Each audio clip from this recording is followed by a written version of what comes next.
Well, the next four problems ask us to solve systems of equations, and there's two methods I would use on these problems. One will tell you which method, and that's graphing, and the other two types, 8 and 9, are good substitution problems. So let's get at them. For the first one, we're using the slope-intercept form, and if you don't see a number being added to x, you can always add the number 0. So that's where we're going to start. That's our y-intercept. And then I'm going to use the slope. Well, we have another situation. We don't see the number out in front of x. Well, 1 is always that number you can put there. And so your slope is going to end up being 1 over 1. And that tells us to go up and then to the right. And we do that a bunch of times. We just go from that point up 1 and then to the right 1. And then we can also go the other direction because a negative 1 over a negative 1 also makes positive 1. And that would tell me to go down to the left. So I do that a few times as well. And I just kind of fill in all the way down the graph as many spaces as you can, and then go up as well. And eventually somewhere along these points, they're going to end up crossing. All the problems that I made up will cross at one of the points. So we take a look at the next one. Negative 3 is the y-intercept, so that's where I'm going to start. This is always the starting point. And so I'm going to go down 3 spaces, 1, 2, 3. And then I'm going to use that slope. Now the slope here is negative 2. So if we wrote it as a fraction, it would be negative 2 over 1. And that would tell me to go down and then to the right. So make sure you always go down right. And so common mistake is people go down left. So down right, but that's not getting to the line. I have to go the other way also. So the other way would be up, but then to the left. See, 2 over negative 1 makes a negative 2. So up 2 over 1, and there it is. Up 2 over 1, and you got some points on that line. So there it is. Our answer. Well, we need to write the ordered pair, and then we've got it. So that's 1 space to the left, so we treat that as a negative 1. So we'll go 1 space to the left, and then we go 1 space down. So that makes negative 1 again. So our answer here would be negative 1 comma negative 1.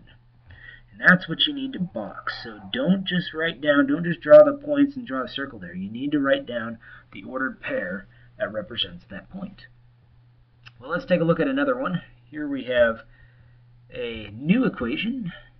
New slope. Negative 3 is the y-intercept. That's where we're going to start this graph. So I start down 3 spaces, 1, 2, 3, and put a dot, and then use the slope. Here, the slope is 1 to 3. So that tells me I'm going to go up 1, 3 to the right.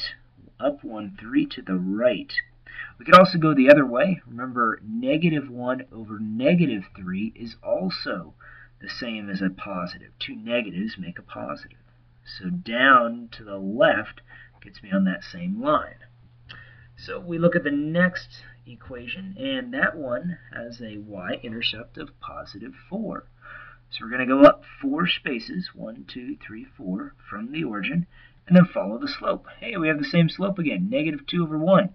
So we're going down 2 over 1 to the right. And this is getting me to that point where they'll cross. So I'll continue going this way. Down 2, right 1.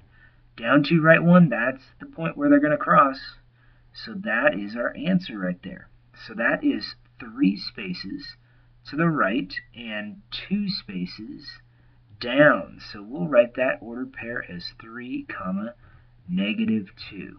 So make sure you get that ordered pair in there. That gets you full credit for that. Well, the next problem is just says solve the system. It doesn't say what method to use, but graphing would be kind of tough because we don't have a coordinate plane to graph on. So we've got to use a different method. Substitution works really well with this one because the variable's by itself. So take that x plus 5 and put it in for y, and then rewrite your equation. But instead of writing 4x plus y, write down 4x plus, and then write the expression y is, and that is x plus 5. And this should all equal 20 at the end. So we just rewrote this bottom equation, but in place of y, we wrote the expression y is. So let's take a look at the next step. It's to just collect some like terms. 4x and 1x, we add those two numbers together, but then do an opposite operation here. And we'll subtract 5 from all sides. Let's see what's left over. Again, I added the x terms here, that 4x and 1x, because they were the same sign. Over here I subtracted, they're opposite signs, and I end up with 15. So one more step there. I'm going to divide by 5, and we'll have our value of x. So here we have x equals 3. But we're not done. We still need to find the y value for this ordered pair.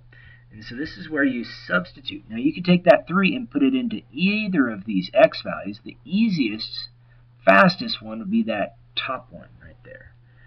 Because all you have to do is add 5 to the x value, and you'll get your answer. So y equals x, but instead of x, we're going to write 3 and then plus 5. So y equals 8.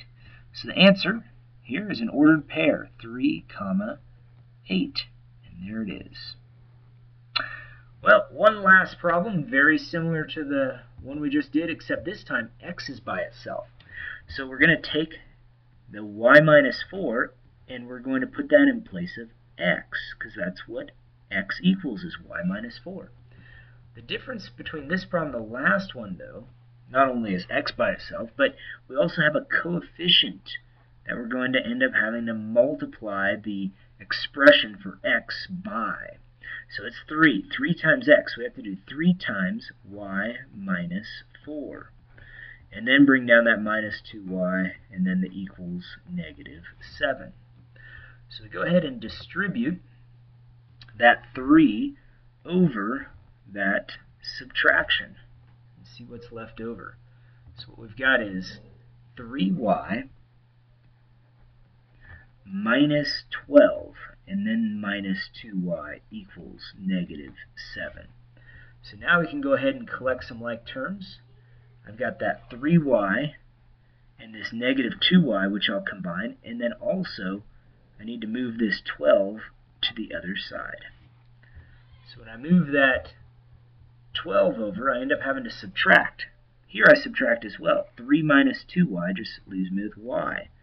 Negative 7 plus 12 leaves me with 5. So we're almost done. Just need to substitute one more time. Take that 5 and put it into one of these equations. Now one's easier than the other, and that's the one where x is all by itself already. So x equals y minus 4. But in place of y, let's put what y is, which is 5. 5 minus 4 gives us 1. So there's our answer, 1, 5. So those are all the types of problems you're going to end up seeing on the test. Should be able to do well. It's just solving some systems by graphing and substitution, and then writing some equations, determining whether a point's on a line as well. Good luck.